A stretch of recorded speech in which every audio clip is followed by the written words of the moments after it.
आपके मन में एक प्रश्न होता है कि राम जी ने लंका जाते समय रावण से युद्ध करने के लिए वानरों की सेना क्यों बनाई?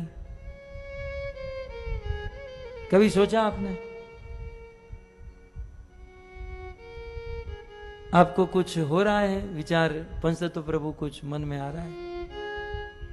मेरे मन में आ रहा है। इलेक्शन के रिजल्ट के बाद मुझे बहुत समझ में आ रहा है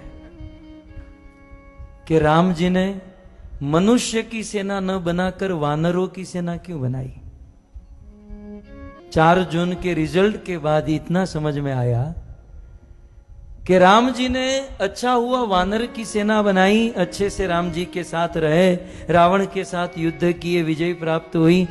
यदि मनुष्य की सेना लेकर राम जी गए होते ना, तो ये मनुष्य राम जी के साथ तो चलते, लंका भी पहुंच जाते, लेकिन लंका जाकर देखते ओ रावण की लंका सोने की बनी है, ये सारे मनुष्य सोने की ईंट, सोने का हार उसी में रह जाते और राम जी अकेले हो जाते। यही बात नरेंद्र मोदी जी के साथ कल हुई है।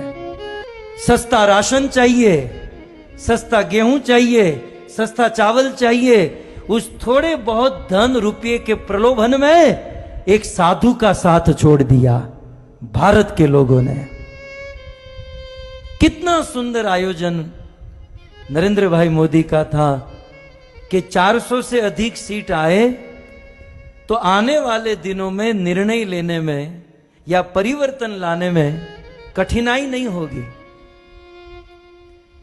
लेकिन हमारे अपने ही सनातन धर्मी हिंदू भाइयों ने, बड़े दुख का विषय है, मुस्लिम भाइयों ने 90% वोट किया और ये कहलाने वाले सनातन हिंदू धर्मी ने केवल 50-55% वोट किया।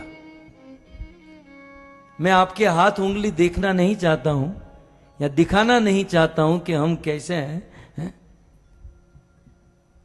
लेकिन बड़ा दुख होता है कि हरि का एक लाल है।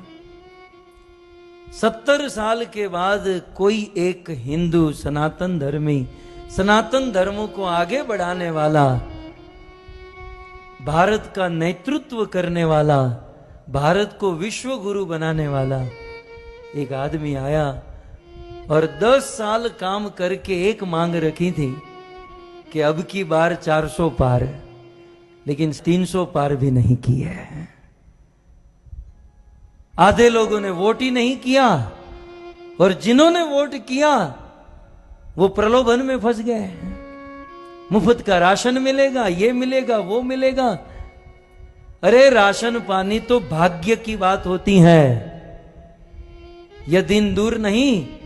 यदि जनसंख्या पर नियंत्रण नहीं किया गया तो विधर्म की संख्या बढ़ेगी और यह कथा कीर्तन करना भी कठिन हो जाएगा। रात को सोए होंगे, आपके गले काटकर लोग चले जाएंगे। इतिहास के पत्ते पलटे ना, छत्रपति शिवाजी महाराज ने यह मुहिम चलाई थी, लेकिन छत्रपति शिवाजी महाराज को सनातनी हिंदू धर्मी ने ही साथ नहीं दिया और आगे बढ़े तो महाराणा प्रताप ने यह मुहिम चलाई थी। उनके अपने ही लोगों में फूट पड़ गई और उन्होंने साथ नहीं दिया और आगे बढ़े। भारत आजाद हुआ तो सरदार वल्लभ भाई पटेल ने मुहिम चलाई, लेकिन उनको ही अपने ही लोगों ने साथ नहीं दिया। और आजादी के 70 साल के बाद एक आदमी 10 साल के अगाह परिश्रम के बाद 400 पार जाना चाहता था, लेकिन हमारे अपने हिंदू सनातन धर्मी ने ही उनका साथ नहीं दिया। मैं तो मोदी जी को यदि मेरी आवाज पहुंचे तो यही सलाह दूंगा, भाई आप 70 साल के हुए हो, खा पीकर मौज करो, ये किसी के नहीं होने वाला है। इनको गुलामी करने की आदत ही पड़ गई है। एक आदमी ने बहुत सुंदर लिखा कि ऐसा लग रहा था कि हिंदू जागा है। ऐसा लग रहा था पिछले 10 सालों में कि हिंदू जागा है, लेकिन कल समझ में आया जागा था बाथरूम करने के लिए, फिर सो गया।